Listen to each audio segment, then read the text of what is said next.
स्वागत है आपका देवभूमि समाचार में। मैं हूं आपके साथ जूही सिंह। देहरादून से बड़ी जानकारी सामने आ रही है। पीएम मोदी ने की परीक्षा पर चर्चा। पीएम ने परीक्षा के तनाव को कम करने के बताए उपाय। सीएम धामी ने कार्यक्रम में लिया हिस्सा, वर्चुअल माध्यम से किया प्रतिभाग। पूरे प्रदेश के स्कूलों में हो रहा है कार्यक्रम का सीधा प्रसारण। तो बड़ी जानकारी आपके साथ साझा कर रहे हैं।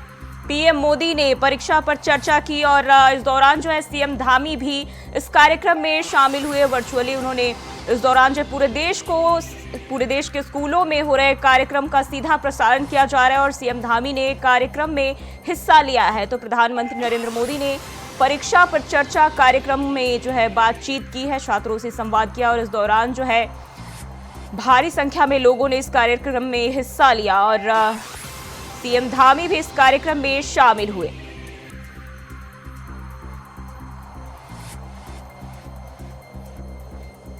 तो परीक्षा को तनाव को कम करने के प्रधानमंत्री ने उपाय बताए हैं इस दौरान और पीएम ने परीक्षा के तनाव कम करने को लेकर बच्चों से बातचीत की।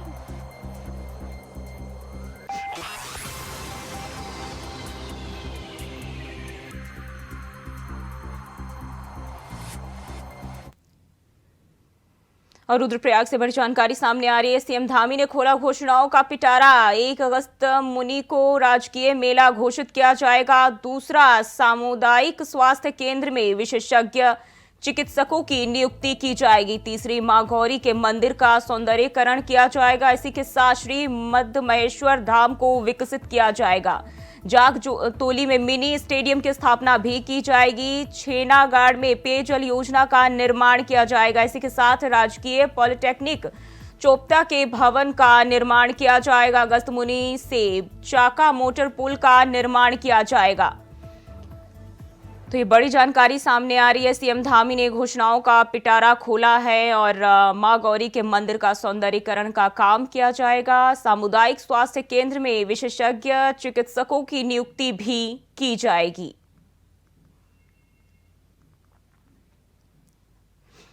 और इसी खबर पर ज्यादा जानकारी के साथ अब कैंतुरा जुड़ गए हैं। अब है सीएम धामी ने घोषणाओं का पिटारा खोल दिया है, क्या कुछ इस दौरान जो है खास मिलने वाला है लोगों को? जी बिल्कुल, ये कह सकते हैं कि मुख्यमंत्री पुष्कर सिंह धामी जब भी जनपदों के प्रवास पर जाते हैं तो मुख्यमंत्री पुष्कर सिंह धामी वहां पर विकास की योजनाओं का शिलान्यास जरूर वहां पर करते हैं। यानी क्षेत्र की जनता के लिए विकास की बड़ी सौगात देकर जाते हैं कि मुख्यमंत्री पुष्कर सिंह धामी रुद्रप्रयाग जनपद के दौरे पर थे, जहां पर उन्होंने रोड शो किया। रोड शो में भारी संख्या में, हजारों की संख्या में लोग मुख्यमंत्री पुष्कर सिंह धामी के स्वागत के लिए वहां पर खड़े रहे। सबसे बड़ी बात है कि मुख्यमंत्री पुष्कर सिंह धामी ने जो क्षेत्र की जनता की जो मांग थी, उस मांग के अनुरूप विकास की योजनाओं का शिलान्यास और लोकार्पण भी वहां पर किया।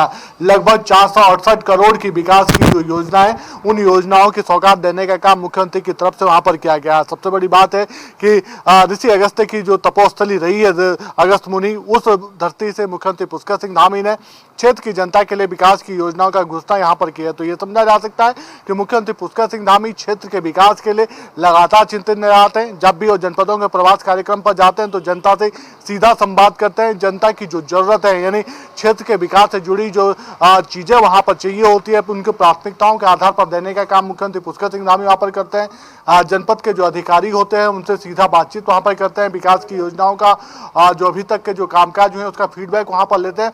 तो मुख्यमंत्री पुष्कर सिंह धामी का यह सरल नेतृत्व और कुशल नेतृत्व ही है, जिसमें अपने सरल स्वभाव से सीधे जनता के बीच में घुल मिल जाने का काम वहां पर करता है। जनता से संवाद करके अधिकारियों की जो कार्यशैली है, जो विकास की योजनाएं जनपद में चल रही है, उनका लाभ जनता को मिल पा रहा है नहीं मिल पा रहा है, उसका फीडबैक भी यहाँ पर लेते हैं। तो ये समझा जा सकता है कि लगातार उत्तराखंड के चौमुखी विकास के लिए मुख्यमंत्री पुष्कर सिंह धामी काम कर रहे हैं और यही वजह है कि जो जनपदों में लगातार जो विकास की योजनाएं चल रही है, उनकी सौगात जनता के लिए दिन ब दिन देने का वो काम यहाँ पर करें ताकि जनता को विकास की योजनाओं का लाभ मिल सके। जी, अब है लोगों में इन घोषणाओं को लेकर कितना खुशी जो कितनी देखने को मिल रही है, क्योंकि अब कई सारे जो सौगात सीएम धामी ने दी है।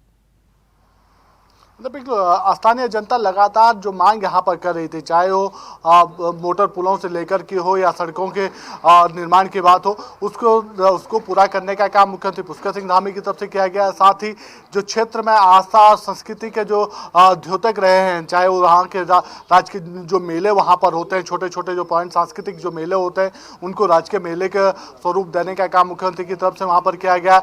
जो वहाँ के जो देवी देवताओं के जो मंदिर है, उनके सौंदर्यकरण के लिए सरकार की तरफ से बजट देने का वहां पर घोषणा वहां पर कर दी गई है। तो ये समझा जा सकता है कि जनता भी उन सब चीजों से, यानी मुख्यमंत्री पुष्कर सिंह धामी की तरफ से जो सौगातें दी गई है उन सौगातों से अभिभूत नजर आ रही है, उनका स्वागत यहाँ पर कर रही है और मुख्यमंत्री पुष्कर सिंह धामी की सरकार का आभार प्रकट कर रही है कि उनके इस नेतृत्व में, उनके मार्गदर्शन में जनपद के भीतर जो विकास की योजनाएं वो लगातार गतिमान है। जनता को उन विकास की योजनाओं का लाभ मिल रहा है और रुद्रप्रयाग जनपद लगातार विकास के क्षेत्र में आगे बढ़ रहा है। जी बहुत बहुत शुक्रिया आपका तमाम जानकारी के लिए।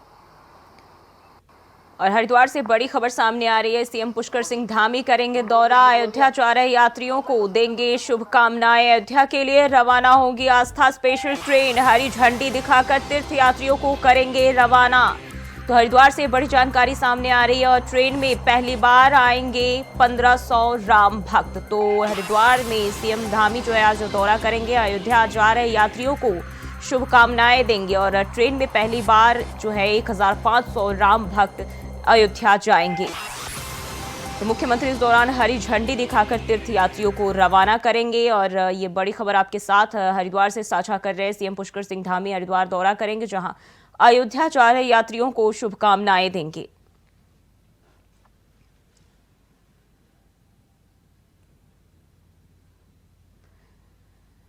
तो सीएम पुष्कर सिंह धामी अयोध्या जाएंगे और अयोध्या जा रहे राम भक्तों को, यात्रियों को शुभकामनाएं देंगे, साथ ही हरी झंडी दिखाकर यात्रियों को रवाना करेंगे। और इसी खबर पर ज्यादा जानकारी के साथ हरिद्वार से विकास चौहान जुड़ गए हैं। विकास, कब जो है सीएम का दौरा हरिद्वार होने वाला है?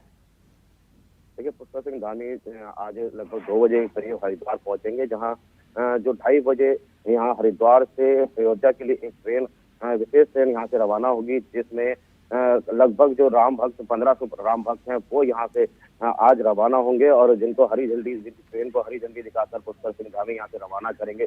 जो ट्रेन 30 तारीख को अगले दिन यहाँ अयोध्या पहुंचेगी और कह सकते हैं कि उत्तराखंड के लिए एक बड़ी सौगात ये है कि यहाँ से सीधी ट्रेन अयोध्या के लिए यहाँ पर शुरू हुई है, जिसको लेकर जो राम भक्त हैं उनमें काफी उत्साह यहाँ पर पहले से ही देखा जा रहा था, क्योंकि फिलहाल जो विहिप और जो अन्य जो संस्थाओं से जुड़े लोग हैं वो आज की ट्रेन में जा रहे हैं, लेकिन इसके बाद जिस तरह से लोग रोज यहाँ पे अयोध्या के लिए जाएंगे तो उसको लेकर लोगों में काफी उत्साह है कि उनका जो एक सपना था वो कहीं ना कहीं पूरा होगा।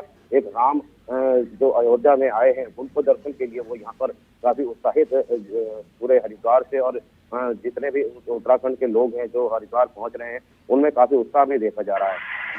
जी, कहीं न कहीं कह सकते हैं कि राम मंदिर में जब से प्राण प्रतिष्ठा हुई है तो उत्तराखंड भी राम भक्ति में रंगा हुआ नजर आ रहा है और इसी के चलते जो है यहाँ से यात्रियों को रवाना किया जा रहा है। जी बिल्कुल, जब से राम की प्रतिष्ठा अयोध्या में हुई है तभी से कह सकते हैं कि पूरा उत्तराखंड ही क्या पूरा देश कई छोटे जिस तरह से आए हैं, जो विदेश में जो भारतीय लोग रहते हैं उनमें भी काफी उत्साह देखा गया। जहां हरिद्वार में महादीपावली यहाँ पर मनाई गई, जिसकी शुरुआत शाम के समय मुख्यमंत्री पुष्कर सिंह धामी ने यहाँ पर दीपोत्सव में पहुंचकर जो हर की पड़ी पर मनाया गया वहां पर पहुंचकर की थी। तो कह सकते हैं लगातार जो राम में जो माहौल है उसको और आगे बढ़ाते हुए उत्तराखंड के लोगों के लिए एक सौगात यहाँ पर दी गई है, जहाँ पर जिसके आज हरी झंडी दिखाकर मुख्यमंत्री पुष्कर सिंह धामी यहाँ से ट्रेन को रवाना करेंगे। हालांकि जिस तरह से आज जो बड़ी संख्या में लोग यहाँ से जा रहे हैं, जो 1500 संख्या यहाँ पर बताई जा रही है, जो राम भक्त यहाँ से रवाना होंगे उनमें भी काफी उत्साह देखने को मिल रहा है। हमारी जो पिछले, हालांकि ये ट्रेन कुछ दिन पहले जानी थी, लेकिन अयोध्या में जिस तरह से भीड़ वहाँ पर उमड़ी थी उसको देखते हुए इस ट्रेन को थोड़ा डिले यहाँ पर किया गया, जिसको आज यहाँ पर रवाना किया जाएगा। तो कह सकते हैं कि उन जो लोग यहाँ पर 2-3 दिन से रुके हुए थे उनमें भी काफी उत्साह बना हुआ है कि वो अपनी रामलला को वहाँ पर जाकर उनके दर्शन कर सकेंगे। जी विकास, बहुत बहुत शुक्रिया आपका तमाम जानकारी के लिए।